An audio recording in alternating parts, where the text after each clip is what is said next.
All right, on to Bill Maher. I really don't know quite what to make of this guy. Part of me doesn't trust him. I'm just going to be very blunt with you. Part of me does not trust him. Had we lost, he'd be calling for our heads to be put into guillotines. All right. He would be calling for our jailing. But we didn't lose. And that's part of how people politically develop. And this guy does continue to evidence a fascinating political evolution.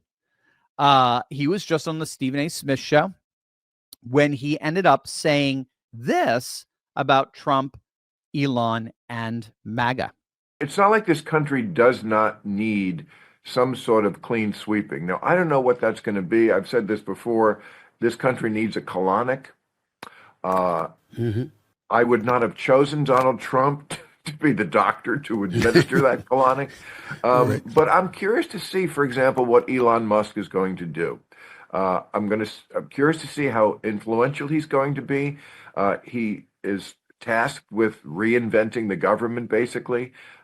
He said some things which I think are great, and I'm on the page with. The first thing he said was, we're going to ask everybody in the government who has been staying home, and that's been a lot of people since the pandemic, to come back to work. Right. And we expect about 20% of the workforce to then just quit, and we welcome that. And I thought, yeah, that's probably okay, because if 20% of the government workforce quit, would we notice the difference? I'm guessing we probably wouldn't. He also said he was going to go after the F-35. Okay, perfect. Jets, That's yeah. exactly the kind of thing we should do. This is a fighter jet that they've been funding to the tune of like $1 trillion. And he said, first of all, it's obsolete. We don't use fighter jets anymore. We won't in the very near future. They're just going to get pilots killed, and we have drones now. So why are we spending $1 trillion on something we don't need?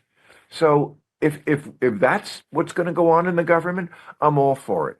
Oh, I'm all for it. Very interesting. Now, what Maher just said there is indicative of a new political paradigm that's emerging. It's one we talk a lot about on this channel, and it's centered around what Alana Newhouse calls brokenism. Now, this is a really cool way of explaining MAGA to friends, family, and colleagues who still don't get it, right? What Maher just did there, and he doesn't know it. Maybe he does. I don't know. But he really did just give a masterclass in this notion of brokenism.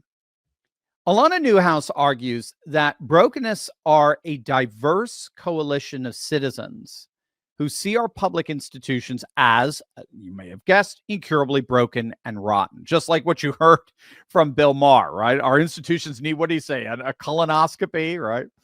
Our public institutions are broken. They're simply not functioning the way they were intended. Frankly, they've become dysfunctional, and they are in desperate need of outside intervention for their restoration. The establishment she defines as legacy media, academia, and federal bureaucracies. So legacy media, academia, federal bureaucracies, they're simply no longer have the resources to fix the very problems that they themselves have created. And so we need to turn to outsiders, to what we might call bootleggers, right? To come in and fix what the establishment has broken. Earlier today, I spoke with President-elect Trump and congratulated him on his victory. I also told him that we will help him and his team with their transition, and that we will engage in a peaceful transfer of power. Well, Mr. President-elect and former President, Donald, congratulations. Thank you. And looking forward to having like we said, smooth transition. Do everything we can to make sure you're accommodated, what you need. And we're going to get a chance to talk about some of that today. So good. Welcome back.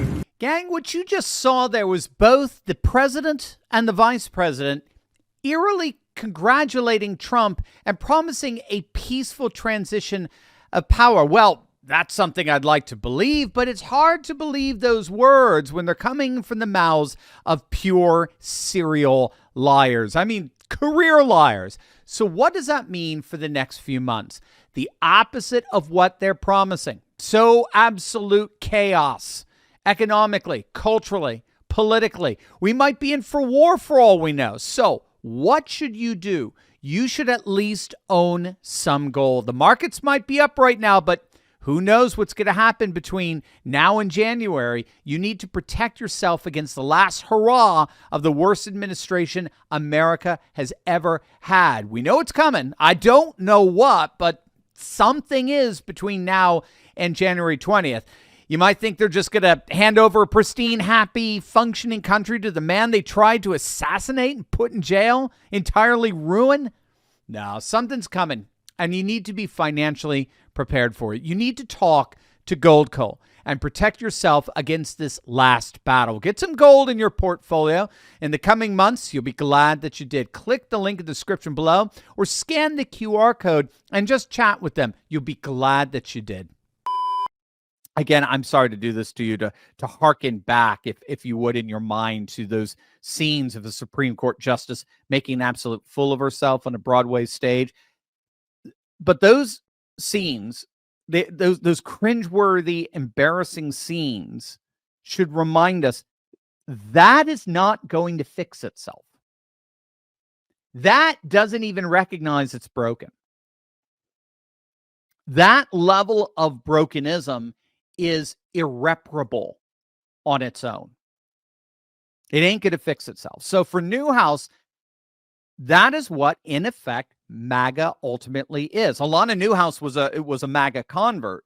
This is, I think, about a year ago or so. It's even before bringing on Elon and Vivek and RFK, before the big, Tulsi, the realignment where the horizontal divide of left versus right has been replaced with a vertical divide of the people versus this aloof, corrupt, broken political class. And she realized it in these terms of brokenism. She recognized MAGA is not a personality cult. It's not far-right extremism. It's a diverse coalition of concerned citizens who believe that our public institutions are broken and they are in need of repair from those outside those public institutions. Our regime has gone beyond repair. It cannot be reformed or tinkered with from within. It's got to be replaced. And we need something like the shock therapy of a Trump and an Elon and RFK, the total outsiders to get that done. Now, in fairness, on the other side, you've got what she calls the status quoists. And I would argue that's what Bill Maher has been up until now. He has been a status quoist. And these are those people who know the institutions are broken. They know it's in need of serious repair. They see that. But as status quoists, they still cling on to the hope that there's still enough integrity in our public institutions to solve the very problems they're constantly creating. And that status quoism, as we're seeing here, is becoming a harder and harder sell to more and more of the population. And I believe that what we saw in November's election is a massive nationwide coalition of brokenness who simply had enough with this epidemic of incompetence. From pollsters to pundits to professors, our establishment is clearly broken. So now it's time for Trump and Elon and the MAGA movement to rise up, fix it for generations to come. And it looks like we now even have Bill Maher coming aboard. Hey, man, welcome home. It's great to have you.